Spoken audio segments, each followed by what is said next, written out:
Ugh. Something that bugs me.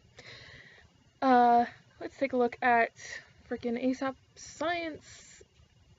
I thought they were a pretty cool channel, but I just watched their video on the effects of menstruation on women, and does PMS or periods really make women cranky or crazy or whatever, and they looked at the science of it like they normally do, but instead of dismissing myths, they just perpetuated them in a, like, worse than most places actually do. It's like, oh, it's funny, look at this female comedian talking about how fucking crazy that they get on their period. I thought they were better than that, but apparently not. And also another thing, they kept on saying women, women, women. Here's the thing, not just women have uteruses sometimes, and not all women have uteruses. Yay for being sexist. Because guess what? Trans people exist. So yeah. Anyways, so here's me to actually, so you can watch that video to learn you know what, don't watch that video. Basically, PMS happens like a week or more before the period. So PMS is premenstrual syndrome, not your period. Let's get those things mixed up. If you don't know what happens, basically, prepares for the baby. Baby doesn't come. Shed the uterine lining. That was like in the whatever that was gonna prepare for a baby. Ta-da. Simple. Okay, so hormones. Yes, your hormones fluctuate throughout the month. It's usually around a month. Not everyone though, okay? People have different cycles. And guess what? People with uteruses are not the only ones who have a monthly hormonal cycle. People without uterus. Okay, when I say men and women, or male and female, I'm not trying to exclude trans people. I'm just trying to make it simple to understand. So I'm really sorry if I offended you if you're trans and you're feeling excluded. I'm trying to be inclusive, but it's hard for I'm trying to address something like people thinking crap about women and men, and so they're not even thinking about trans people. So I'm just trying to dispel that shit, because most trans people I know are a little bit more educated about this shit. Anyways, moving on. So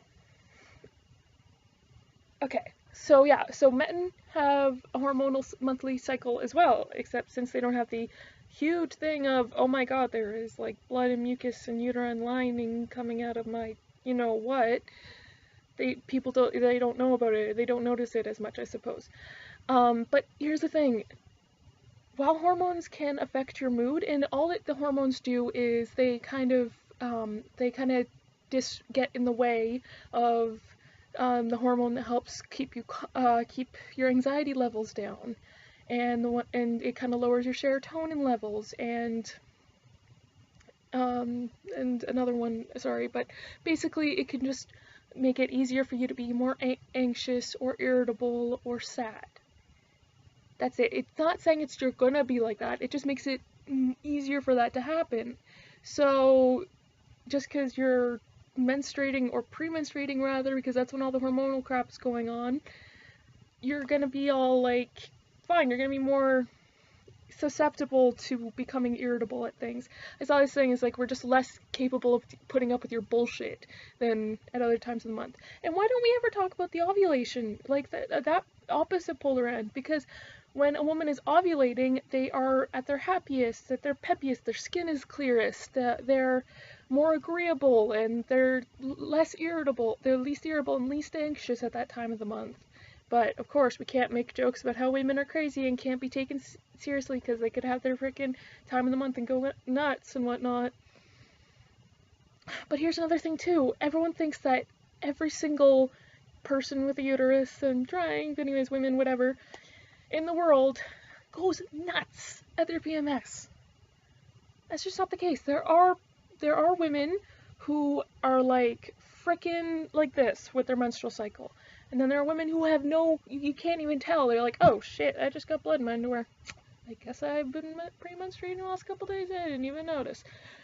And most of the women, or whatever, you know what I'm saying, women I know who, including myself, I notice more of an emotional change or mood swingy type whatever when we haven't gotten enough sleep, or when we've gone way too long without eating and you get cranky.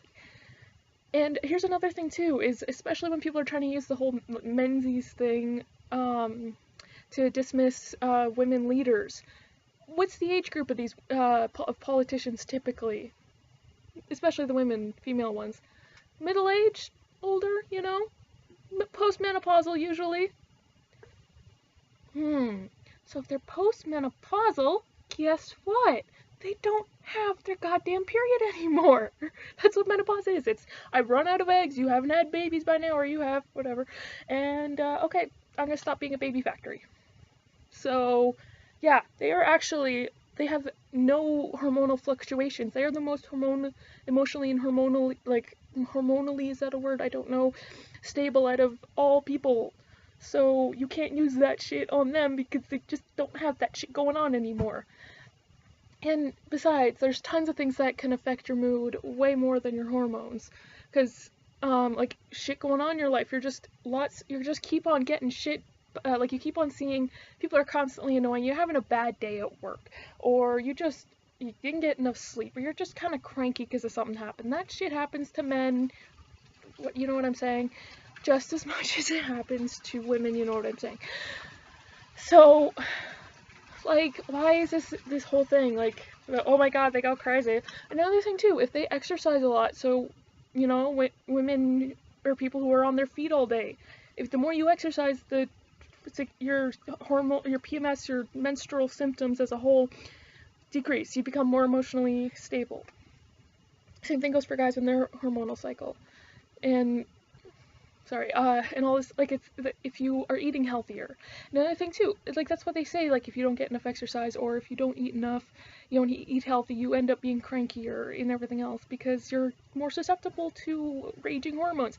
And another thing too, is you notice far more fluctuations with the hormones, like a female's hormonal cycles when they're a teenager, because they got the freaking hormones all over the place, and their body hasn't figured out how to handle this difference in hormones, this monthly cycle of difference in hormones. The older that they get, even if they're still menstruating, they're not quite menopausal, you know, the more their body's able to accommodate. So so this is getting in the way of my serotonin, so I'll produce more serotonin this time of month. This is getting in the way of GABA, which is the one that interferes with the anxiety, so I'll produce more. The brain figures it out. It's not like, fuck, something weird's going on, I'll never ever be able to do anything about it. The body's adaptive, extremely adaptive. So why do you, it's just so stupid, all these misconceptions. And then a frickin' science channel who usually tries to give the facts and dismiss stereotypes and try to be inclusive is doing nothing but perpetuating stereotypes and not giving any decent facts to dismiss myths and misconceptions. Meanwhile, acting like, you know, like the women, for something they have no control over, are doing a great service to humanity.